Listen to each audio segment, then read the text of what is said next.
IPL 2024 17వ సీజన్లో భాగంగా Mumbai Indians versus Rajasthan Royals Wankhede వేదికగా తలపడ్డాయి. ముంబై ఇన్నింగ్స్ తొలి 21 బంతుల్లో 20 పరుగులు, 4 వికెట్లు. ఇందులో రోహిత్ శర్మతో సహా ముగ్గురు తొలి బంతికే డకౌట్. ముంబై ఇన్నింగ్స్ మొదలవడంతోనే ముగిసినట్లు అనిపించింది. బోల్ట్ కొట్టిన ఈ దెబ్బ తర్వాత కొంత కోలుకున్న 125 పరుగు స్కోరు ఏమాత్రం సరిపోలేదు. రాజస్థాన్ రాయల్స్ అలవోకగా మరో 27 బంతులు మిగిలి ఉండగానే మ్యాచ్ ముగిసింది. సొంత గడ్డపై కూడా బోణీ చేయలేకపోయిన ముంబై ఇండియన్స్ ఈ సీజన్లో ఇంకా గెలుపు ఖాతా తెరవని ఏకైక జట్టుగా నిలిచింది. ఇదిలా ఉంటే హార్దిక్ పాండ్యాకు ముంబై సొంత మైదానం వాంఖేడేలోనూ ఫ్యాన్స్ నుంచి నిరసన ఎదురైంది. రోహిత్ను కెప్టెన్సీ నుంచి తొలగించడంతో ఆగ్రహంగా ఉన్న అభిమానులు గత 2 మ్యాచ్ల తరహాలోనే ఈసారి కూడా పాండ్యా పేరు వినిపించినప్పుడల్లా గేలి చేశారు. టాస్కు వచ్చినప్పుడు మాట్లాడకుండా అంతరాయం కలిగించారు. చివరకు వ్యాఖ్యాత సంజయ్ మాంజ్రేకర్ మర్యాద పాటించండి అని చెప్పగా జనం పాటించలేదు. అనంతరం ముంబై ఫీల్డింగ్ సమయంలో ఒక అభిమానిని నేరుగా గ్రౌండ్లో రోహిత్ వద్దకు వెళ్లి కౌగిలించుకోవడం భద్రతా సిబ్బంది వైఫల్యాన్ని చూపించింది. అనూహ్యంగా దూసుకొచ్చిన ఫ్యాన్ రోహిత్ కూడా ఒక్కసారిగా భయపడ్డాడు. అయితే 5 సార్లు ఐపీఎల్ ఛాంపియన్ ముంబై ఇండియన్స్ ఈ సీజన్లో పరాజయాల హ్యాట్రిక్ నమోదు చేసింది. వరుసగా 3వ మ్యాచ్లోనూ ఆ జట్టు ఓటమి పాలైంది.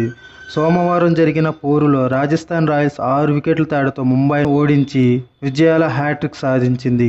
టాస్ ఓడి ముందుగా బ్యాటింగ్ దిగిన ముంబై 20 ఓవర్లలో 9 వికెట్ల నష్టానికి 125 పరుగులే చేసింది.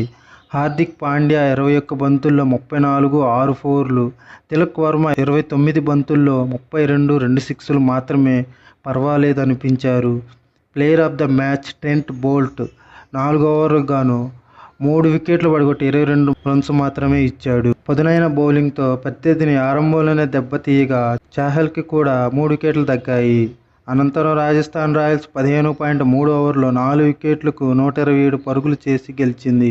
రియాన్ పరాగ్ 39 బంతుల్లో 54 నాటౌట్, 5 ఫోర్లు, 3 సిక్స్లు, అర్ధ సెంచరీతో గెలిపించాడు. రాజస్థాన్ బౌలింగ్ ధాటికి ముంబై ఇండియన్స్ ఆరంభంలోనే కకావికలమైంది.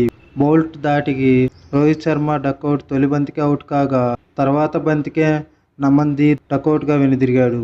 ఐపీఎల్లో అతి తొందరగా 2వ ఓవర్లోనే ఇంపాక్ట్ సబ్స్టిట్యూట్గా వచ్చిన బ్రెవిస్ కూడా డకౌట్గా తొలి బంతికే పెవిలియన్ చేరాడు. మరోవైపు ఇషాన్ కిషన్ వికెట్ బర్గర్ ఖాతాలో పడింది. స్కోరు 20 పరుగులకు గాను 4 వికెట్లకు చేరిన దశలో తిలక్, పాండ్యా కొద్దిసేపు నిలిచి జట్టును ఆదుకున్నారు. బర్గర్ ఓవర్లో 3 ఫోర్లతో పాండ్యా ధాటిని ప్రదర్శించాడు. అయితే 5వ వికెట్కు 36 బంతులు 56 పరుగులు జోడించిన తర్వాత ముంబైని చాహల్ దెబ్బతీశాడు. తక్కువ వ్యవధిలో అతను పాండ్యా, తిలక్ను అవుట్ చేయడంతో ముంబై పరిస్థితి మరింత దిగజారింది. తిలక్ వెనుదిరిగాక జట్టు కోలుకోలేకపోయింది. అతను అవుట్ అయిన తర్వాత 40 బంతుల్లో 30 పరుగులే వచ్చాయి. టీమ్ డేవిడ్ 17 కూడా ప్రభావం చూపలేకపోయాడు. రాజస్థాన్ లక్ష్యఛేదంలో లక్ష్యం చిన్నదే అయినా రాయల్స్ ఇన్నింగ్స్ కాస్త తడబాటుకు లోనైంది. తొలి ఓవర్లోనే యశస్వి 10 వెనుదిరగ్గా సంజు శాంసన్ 12, బట్లర్ 13 కూడా విఫలమయ్యారు. అయితే పరాగ్ జాగ్రత్తగా ఆడి జట్టును విజయం దిశగా నడిపించాడు. అశ్విన్ 16తో కలిసి అతను 5వ వికెట్కు 40 పరుగులు జత చేశాడు. విజయానికి 15 పరుగులు కావాల్సిన దశలో పరాగ్ వరుసగా 6, 6, 4 బాది ముగించాడు. ఈ క్రమంలో 38 బంతుల్లోనే అతను అర్ధ సెంచరీ పూర్తయింది.